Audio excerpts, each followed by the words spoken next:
On the night of Saturday, October 21st, 1978, Frederick Valentich was on a 125-mile training flight going over the Bass Strait in Australia, headed toward Kings Island in Tasmania. Valentich was piloting a Cessna 182L light aircraft. Around halfway through his flight, at 7:12 p.m., Valentich contacted the Melbourne Air Traffic Control with a series of strange transmissions that would baffle aviation investigators for decades. He reported that something was up in the sky with him, something that Valentich said wasn't an aircraft. After the transmission ended, Valentich was never seen or heard from again. In today's episode, we will examine the strange disappearance of Frederick Valentich and theories regarding what exactly happened to him.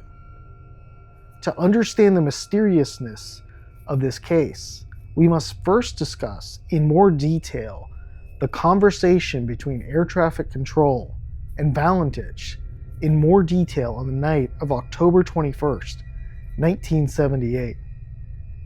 At 7:12 p.m., Valentich notified the control tower that he was being accompanied by some type of craft about 1,000 feet above him.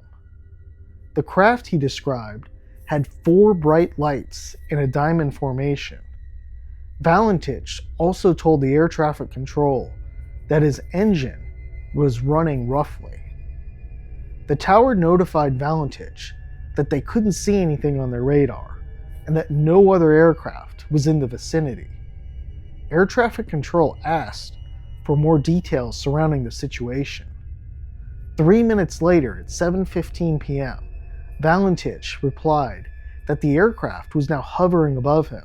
It was huge, 300 feet in length, metallic, with a green light, and made a strange humming sound. At 7:18 p.m., Valentich switched from a curious state to a frustrated state. The craft was now chasing him, and Valentich was attempting to shake it, and also stated he was losing control of his aircraft. At 7:21 p.m., Valentich's voice started breaking up. Strange metallic clicking noises could be heard on the transmission, and Valentich indicated the craft was right on top of him, and that he was going into the light. It should be stated that before the conversation began, at 7:12 p.m. that night, all transmissions from Valentich indicated he was perfectly fine and under no duress.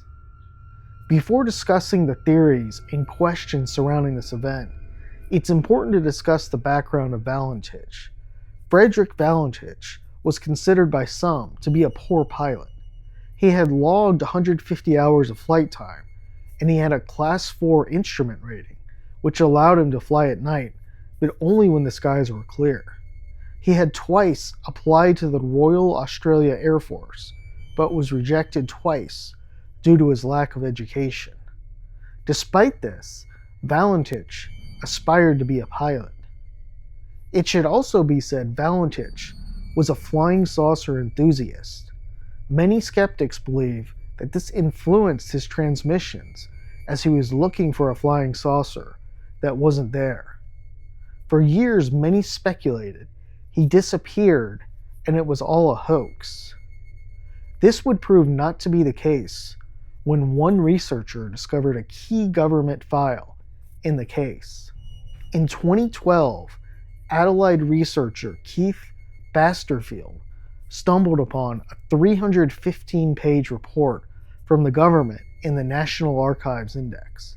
He had been told in 2004 that the file was lost. This file has been considered by many to be the holy grail in the mystery, containing much information from the initial investigation. In the file, it contains several important findings. The first finding is that it showed that parts of the aircraft with partial serial numbers were found in the Bass Strait 5 years after Valentich vanished.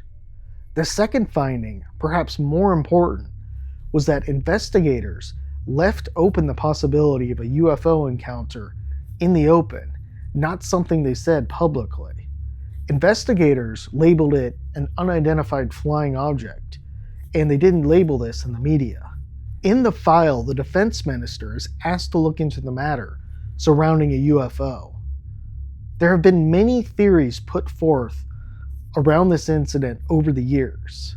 The first is that Valentich and his craft were taken by a UFO. It seems that the government report eliminates the possibility that the plane was taken, but the question of whether Valentich was abducted is still unanswered. Still, it's interesting that the government didn't choose to release that part of the plane had been found. There could be multiple reasons for this, but it's reasonable to assume that the UFO talk in the media would have died out. Some speculate that the government didn't actually find the partial part of the plane, and they planted the report in the archives, knowing someone would find it. The transmission itself speaks volumes about what the young pilot was seeing and what was happening to his craft. It's almost certainly not the case that he lied or exaggerated about seeing it, but could Valentich have been mistaken? Some believe so. Skeptics typically point out that Valentich was an inexperienced and often reckless pilot who was obsessed with UFOs. They discuss several things that could have happened to Valentich. One, he could have seen Venus, which that night was shown to be at its very brightest, Mars, Mercury, and the bright star Antares. Some believe the pilot got confused seeing the lights and began to panic. Suggestions include he fell into a graveyard spiral, which is when pilots experience sensory illusions. Others suggest that perhaps the pilot was experiencing some type of medical condition, like a seizure or heart attack, that caused him to see the lights. One interesting story concerns a farmer who alleged to see a Cessna airplane. The morning after Valentich went missing, a story emerged about a farmer who witnessed a Cessna airplane attached to a craft. The farmer supposedly wrote down the airplane registration number and kept the information as a secret due to fear of ridicule. While this is an interesting story, it seems like more of an urban legend, as the farmer was never identified.